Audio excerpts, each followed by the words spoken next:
Hello everyone. I'm making some lumber loads for my center beam flat cars today. And what I'm using for that are these little blocks of wood here. They're about, I don't know what they are. So let's say maybe 1.5 inches by 3/8, maybe by another 1/2 inch. I think that's about the size they are. Let me just grab my measuring tape instead of trying to estimate what these are.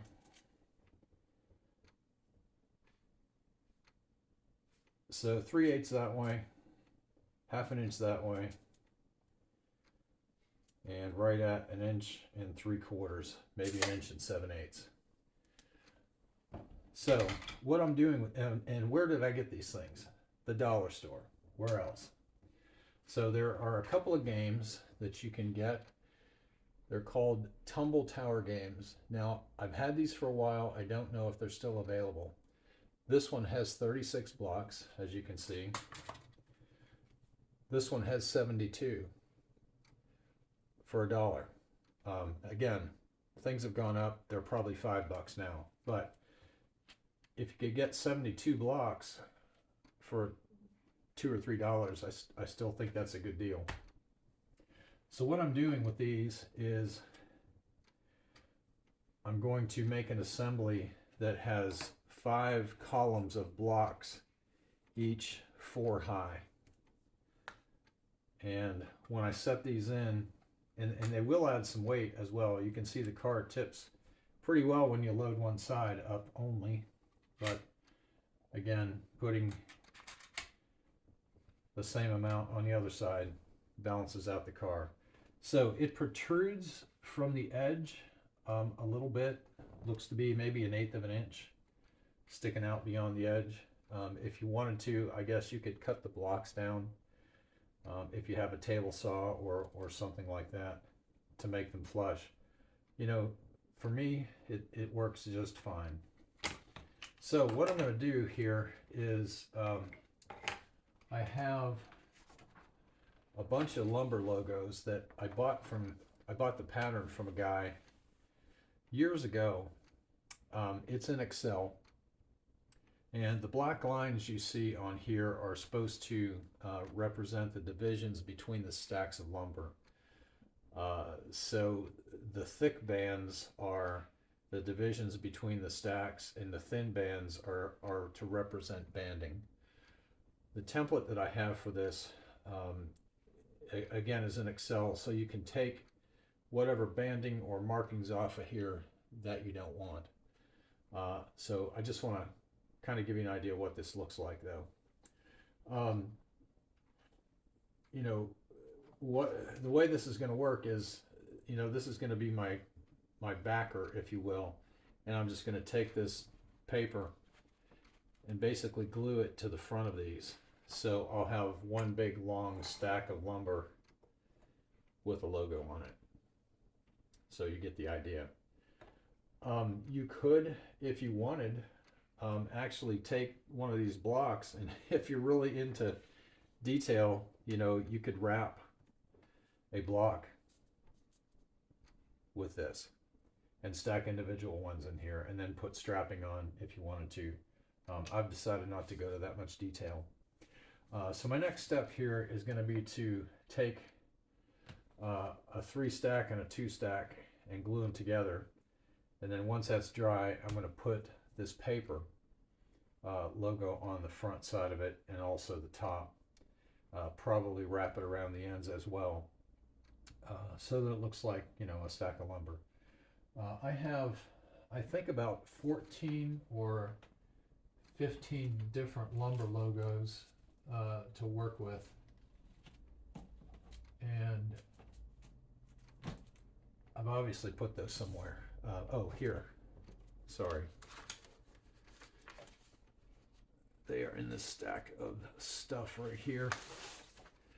So this is what the template looks like in Excel. It tells you what the size of each block is. Obviously you could change those if you want in Excel. And then you just find a lumber logo on the internet that you like, and you size it appropriately to fit inside the rectangle, and you've got whatever you want here. So you could, with this process, you could take Weyerhaeuser on the front, and you could put TimberTech on the back, and basically have two different lumber loads out of the same raw material. So anyhow, I've got a bunch of these. They're all in one Excel file. If this is something of interest that you would want, I'd be happy to give them to you. Put your email address down in the comments, and I'll send you the Excel file, and then you can use the logos that I've got, and you can add your own, basically an infinite number of designs that you can come up with. So what I'm going to do now is glue this together and then clamp it. I've got a clamp here that is big enough that I should be able to clamp 2 sets in. So I'm going to go ahead and do that, and then I'll be back when I get the lumber logo, the paper, ready to wrap around here. All right, so here's how I cut these lumber logos. I just basically cut out of a sheet right down the center line here, and I get 2 wraps, obviously, out of a sheet, and then I just creased the bottom here very sharply at that first line. So basically coming in here and just putting a real sharp crease where that line runs across. And this is, what I'm using here is just regular old printer paper. So if you want to use cardstock or something stiffer, you could probably do that. I just had regular printer paper here to work with. So let me take this one out of the clamp. This one's not dry yet, but so then what I do is I have this double-sided tape that I got from Walmart. It was like, I don't know, $1.85 or something. And it's around a ½ inch wide, I guess.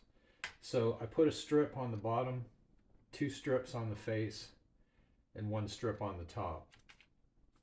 Then you got to be careful, because with the double-sided tape, as soon as you touch this paper to it, it's going to stick. So I don't have tape on here, but I just kind of wanted to show you the process. So with this crease in here, come in and just make sure that that crease lines up with the bottom of the load. And with the tape on there, all you have to do is press it here, here, and on the face. And then also you've got tape on the top, so you can then just wrap the top around to stick on the top, with the double-sided tape. Then as far as the ends go, I just wrap it like a Christmas gift. I'll push this in, pull that down. And basically what you end up with is this on the end. So you can see how that's kind of wrapping around. Once it's on the center beam car, you're not going to see the ends anyway. So, there are both ends wrapped. And, well, once you're ready to go, you set it in there, and I think that looks pretty good. So, again, let's say these are $5, right? And it takes 20 to make 1 load for a side, 5 stacks of 4 high. So out of this 72, you can get almost 6 loads out of here. I'm sorry, calculator's not working today. You can get four loads out of this. Plus, you might have 1 stack that's either shorter or not as long. So you might have a shorter stack. Obviously, if you can find the 36, then you're going to get a little bit less than 4 stacks out of that. You're going to get 9 individual stacks of 4 out of a 36. Here you'll get 18 individual stacks of 4 out of a 72. So, I've chosen to put 5 stacks together to do the full side. you know, if you wanted to, you know, you don't have to wrap all of the loads. You know, you could come in with a couple of shorter ones, you know, on this side. The trouble that you're going to have though is if you don't equalize the number of these loads on each side of the car, your car is going to lean a little bit. So just something to consider there. Anyway, obviously you can see how that tips over. So this will add quite a bit of weight to your center beam cars, and I can tell you exactly how much that will be here. Let me get my scale out.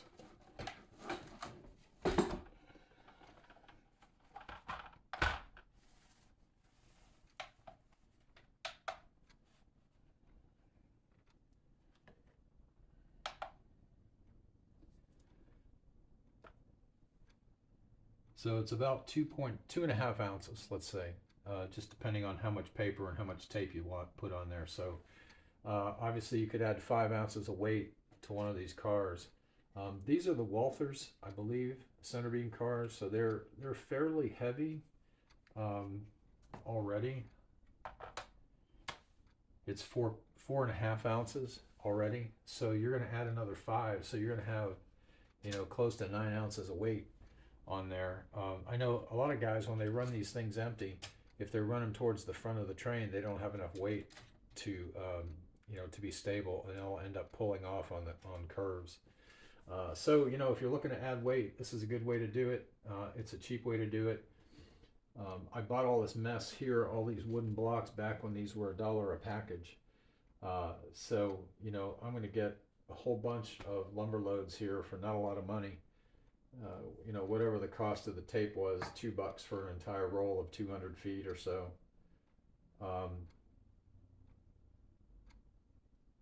It's not that much. It's actually more than that. It's 300 feet. So, you know, quite a bit there.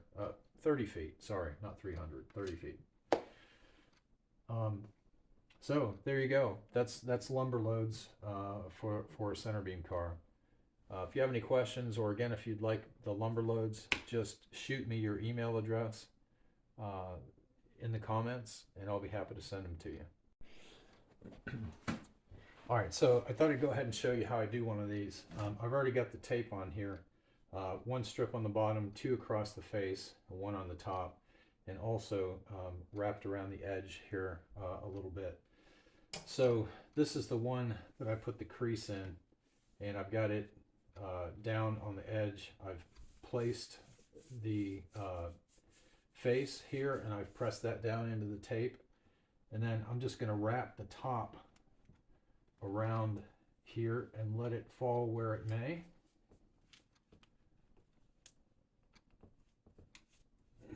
Then once that is stuck pretty well, I just take the edges here, and again, like I said, fold it like a Christmas package, right? So I'm going to fold these edges in, and I've got tape around the sides as well, so that's going to stick there pretty well. And then when I wrap this around, it's going to stick as well. So there's that one. And then going to the other side, folding these in, fold that down. So there you go. That's the second one. You know, you can press this down a little bit. I've got some uneven stacks here, so I've got a little bit of a bump, but you know, it's now ready to go. So there's that one. Here's the one from the other side.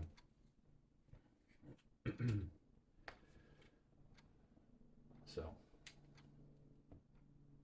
looking pretty good, I think. And I have used the ones from, I guess they're from Walthers, the plastic ones that you know, connect in the middle, and they have normally like 5 stacks of lumber at least on the side, and to me it looked a little small. I've looked at a lot of prototypical videos and such on YouTube, and it seems like most of the stacks are 4 high. You know, maybe in your experience you've seen that differently, but you know, I think 4 high is pretty close to accurate. Also, you can read them a little bit easier. A lot of those Walthers plastic loads, you know, you have no idea what they say on there unless you're familiar with the logo. But I'm happy with this. You know, they don't fall out. Obviously, if you ran your trains at Tyco speed, they'd probably come flying out of there, but they're pretty stable. You know, if you wanted to, you could actually, I suppose I could put some tape on the bottom, double-sided tape on the bottom there. And when I set these on, you know, that would help adhere them. But, you know, it's pretty stable, except, you know, when you really rock it, it falls out. But, you know, or if you bump it. So anyway, do what you want to glue them in there if you want to. But, you know, I'm kind of happy with how these look. And again, once they're in, you can't really see the ends, so that, you know, the Christmas wrapping end, if you will, doesn't show up. All right. Talk to you soon.